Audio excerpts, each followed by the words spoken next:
अर्जुन ने चाचा बाबा गुरु मामा भाई पुत्र पौत्र मित्र ससुर और स्वजनों को शास्त्रों से सुसज्जित खड़े देख और दोनों तरफ सेनाओं में अपने ही बांधवों को खड़े देखकर परम विकल हुए अनंत खेत के साथ ये वचन कहे, हे कृष्ण, युद्ध की इच्छा से आए हुए इन अपने बांधवों को देखकर मेरे अंग ढीले हो जाते हैं और मुख सूखा जा रहा है, मेरा शरीर विकल होता है, रोमांच खड़े हो जाते हैं, गांडी वहां से गिरा जाता है, त्वचा जली जा रही है। हे केशव, मुझ में यहाँ खड़े रहने की सामर्थ्य नहीं है, मेरा मन चक्कर खा रहा है और सब लक्षण उल्टे देख रहा हूँ और संग्राम में अपने स्वजनों का वध करके मुझे कोई लाभ नहीं होगा। हे कृष्ण, मैं जीत और राज्य का सुख नहीं चाहता हूँ।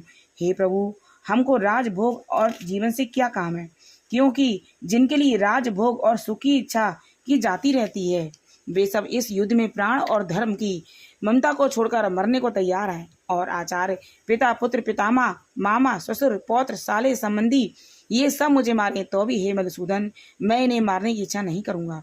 हे जनार्दन, त्रिलोकी के राज्य के लिए भी मैं इन्हें मारना नहीं चाहता, फिर इस पृथ्वी के राज्य के लिए तो क्या ही कहना। हे जनार्दन, धृतराष्ट्र के पुत्रों को मारकर हमारा क्या भला होगा, इन आतताइयों का वध करके पाप ही होगा, इसलिए हम अपने भाई धृतराष्ट्र के पुत्रों को मारना अनुचित है। हे माधव, स्वजनों को मारकर क्या हम सुखी हो सकते हैं? ये सब लोग के वशीभूत हैं और कुल का नाश करने तथा मित्रद्रोह करने में पाप को नहीं देखते।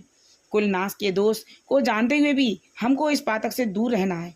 कुल का नाश होने से कुल के प्राचीन धर्म नष्ट हो जाते हैं, फिर धर्म नाश होने से कुल में पाप बढ़ता है। हे कृष्ण, पाप से कुल की स्त्रियां व्याभिचारिणी होती हैं, जिनमें वर्णशंकर संतान उत्पन्न होती है। वे वर्णशंकर जिन पुरुषों ने कुल को नष्ट किया है उनको तथा उनके कुल को नरक में पहुंचाते हैं, क्योंकि श्राद्ध तर्पणादि बंद हो जाते हैं। वर्णशंकर बनाने वाले दोषों से कुल ध्वंसकों में जाति धर्म और कुल धर्म निरंतर नाश होते हैं। हे जनार्दन, मैंने बारंबार सुना है कि कुल धर्म नष्ट होने से निश्चय नरकवास करना होता है। हाय, हम बड़ा पातक करने को तैयार हैं, जो राजसुख के लोभ से स्वजनों को मारने की कोशिश कर रहे हैं। शास्त्रों को धारण किए हुए धृतराष्ट्र पुत्र यदि मुझे शस्त्र रहित और उपायहीन को रणभूमि में वध कर डाले तो मेरा बहुत कल्याण हो। संजय ने कहा, हे राजन, यह कहकर अत्यंत दुखित होकर अर्जुन ने उसी समय धनुष बाण फेंक दिया और रथ के पिछले भाग में जा बैठा। प्रथम अध्याय का महात्मा। एक समय पार्वती जी ने पूछा, हे महादेव जी, किस ज्ञान के बल से आपको संसार के लोग शिव का पूछते हैं? मृगशाला ओढ़े, अंगों में शमशानों की विभूषी लगाए, गले में सर्प और मुंडों की माला पहन रहे हो, इनमें तो कोई पवित्र नहीं, फिर भी आप किस ज्ञान से पवित्र हो? आप कृपा कर कहिए। श्री महादेव जी बोले, हे प्रिय, सुनो, गीता के ज्ञान को हृदय में धारण करने से मैं पवित्र हूँ और उस ज्ञान से मुझको बाहर के कर्म व्याप्ति नहीं है। तब पार्वती ने कहा, हे भगवान, जिस गीता ज्ञान की आप ऐसी स्तुति करते हैं उसके श्रवण करने से कोई कृतार्थ भी हुआ है? तब श्री महादेव जी ने कहा, इस ज्ञान को सुनकर बहुत जीव कृतार्थ हुए हैं, आगे भी होंगे। मैंने तुझसे एक पुरातन कथा कहता हूँ, तू श्रवण कर। एक समय पाताल लोक में शेषनाग की सैया पर श्री नारायण जी नैन मूंद कर अपने आनंद में मगन थे। उस समय भगवान के चरण चापती हुई श्री लक्ष्मी जी ने पूछा, हे प्रभु, निद्रा और आलस उन पुरुषों को व्यापता है जो जीव तापसी हैं, फिर आप तो तीनों लोकों से गुणों से अतीत हो, श्री नारायण प्रभु वासुदेव हो, आप जो नेत्र मूंद रहे हो यह मुझको बड़ा आश्चर्य है। श्री नारायण जी बोले, हे लक्ष्मी, मुझको निद्रा आलस नहीं व्यापता, एक शब्द रूप जो भगवत गीता है उसमें जो ज्ञान है उसके आनंद में मगन रहता हूँ। जैसे 24 अवतार मेरे आकार रूप हैं, तैसे यह गीता शब्द रूप अवतार है।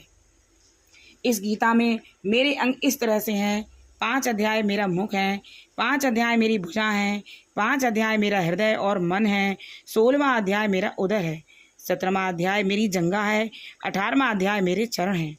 गीता के जो श्लोक हैं सो मेरी नाड़ियां हैं, जो गीता के अक्षर हैं सो मेरे रोम हैं।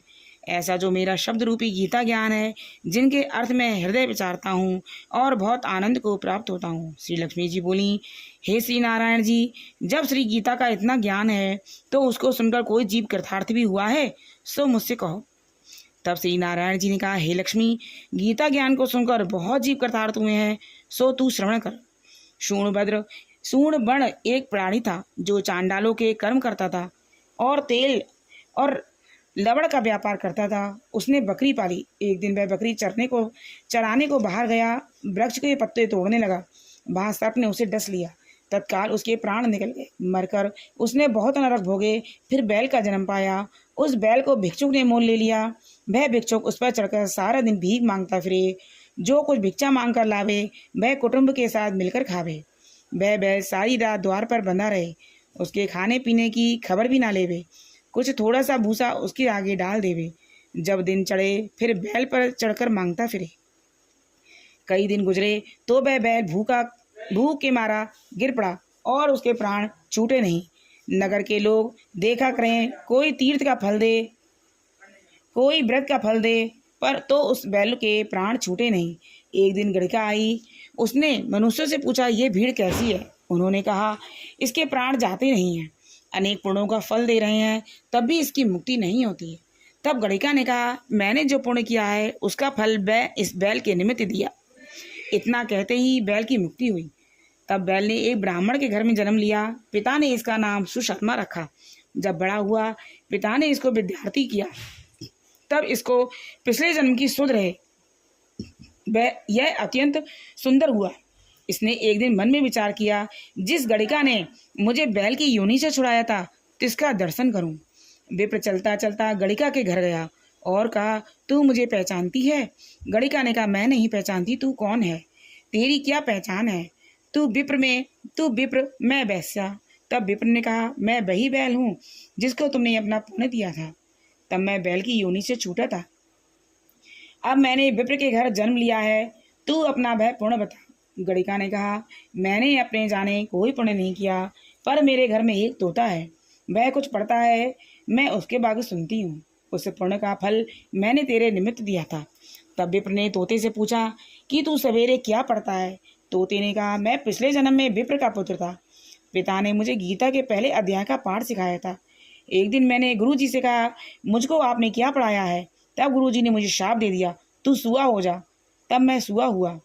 एक दिन फंदक मुझे पकड़ के ले गया। एक विप्र ने मुझे मोल लिया।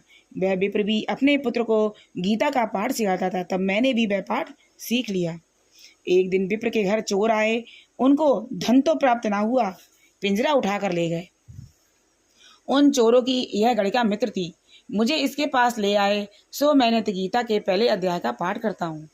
वह सुनती है, पर इस गड़िका की समझ में नहीं आता जो मैं पढ़ता हूँ। वही पुण्य तेरे निमित्त दिया था, सो श्री गीता जी के पहले अध्याय का ये पाठ का फल है। तब विप्र ने कहा, हे तोते, तू भी विप्र है, मेरे आशीर्वाद से तेरा कल्याण हो। सो हे लक्ष्मी, इतना कहने से तोते की मुक्ति भई। गड़िका ने भी भले काम ग्रहण किए, नित्य प्रति स्नान करे, गीता के प्रथम पाठ का पाठ करे, इसके अध्याय से उसकी मुक्ति हुई। श्री नारायण ने कहा, हे लक्ष्मी, जो कोई अज्ञानवश भी गीता का पाठ करे या श्रवण करे, तिसको भी मुक्ति मिलती है। जय श्री कृष्ण भगवान की जय।